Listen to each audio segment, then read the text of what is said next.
Keith Brown, and this is a Public Policy Podcast.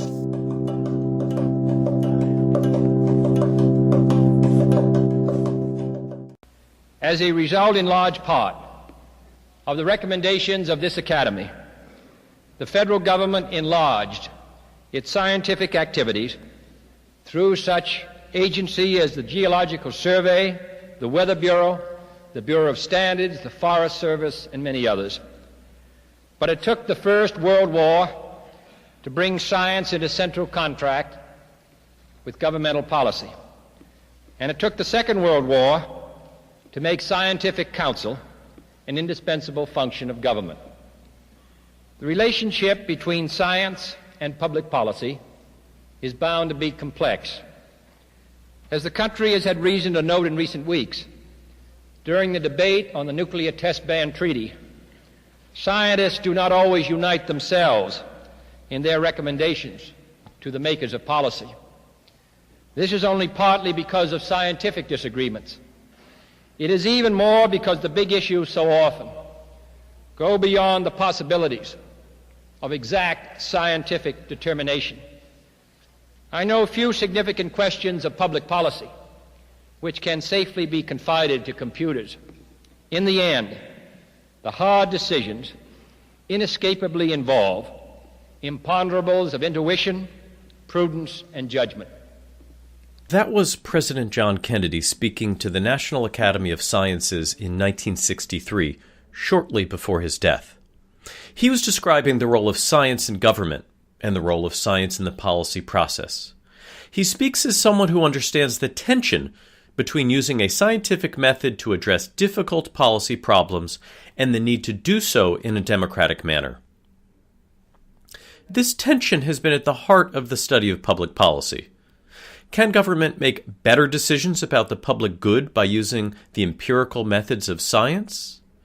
Can government use data, analysis, and evidence to improve the quality of public services? Can public policy make government smarter, yet not detract from democratic values?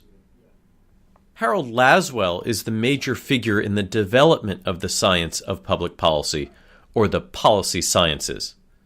Lasswell was a political scientist who had served in government during World War II, using his analytical skills to help make military policy more efficiently and effectively.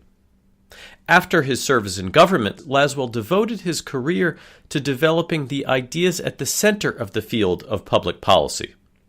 Listen here to Lasswell discuss the paradox of advances in so many other fields based on science, yet little change in government and politics.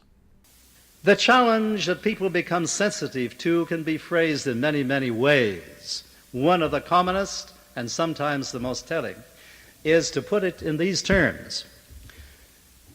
How does it happen that with all of our fantastic advances in physical, biological, and cultural knowledge, how does it happen that the fundamental structure of the world arena of politics remains pre-scientific, pre-science-based technological? Why has the tremendous expansion of knowledge gone on with minimum impact on the fundamental decision-making institutions of the world community?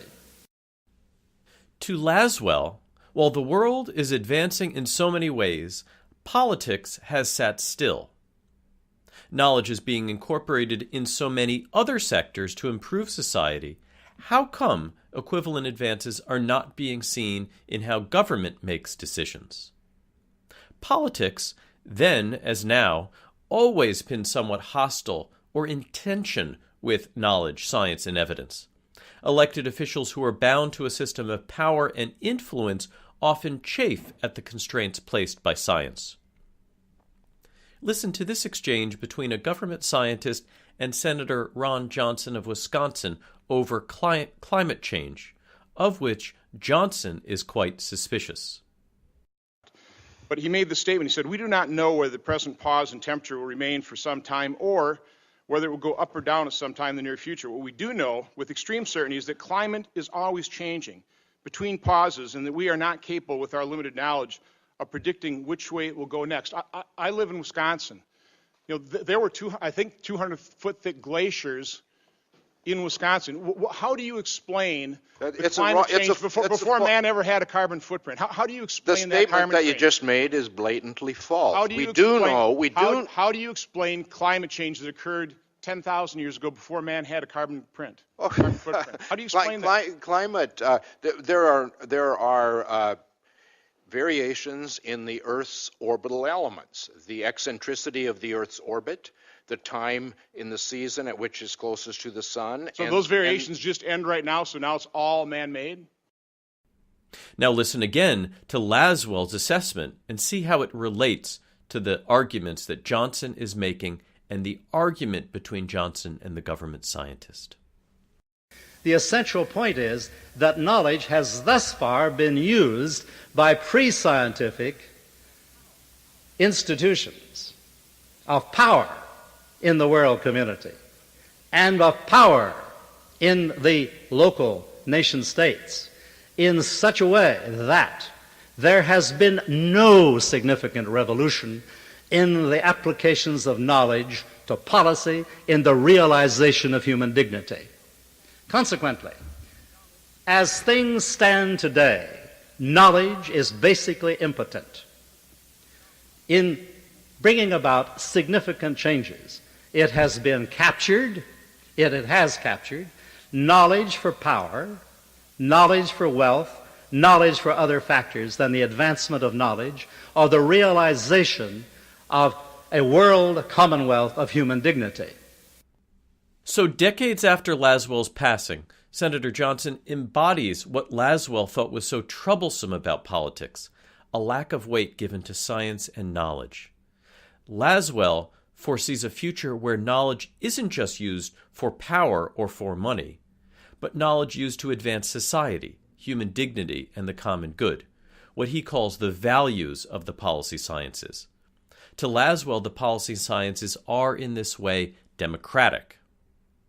This is the vision of the policy sciences, a way to advance democratic society based on the work of knowledgeable policy scientists, equipped with the methods, the data, and the evidence to make policy decisions based on science, not power or politics.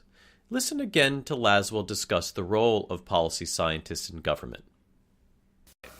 Individuals whose role is this: they have devised skill techniques which are changing the conduct of the policy shaping and executing process itself.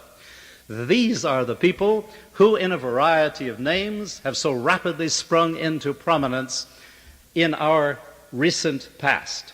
These are the people concerned with computerization, with the use of programming in the whole process of intelligence and appraisal.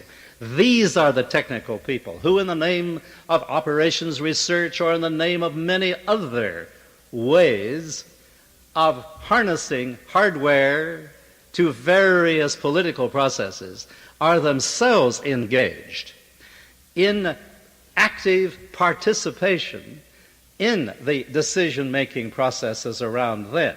And these are the people who are themselves assisting in the development of what may be called, and there are many synonyms for this, the policy sciences emphasis.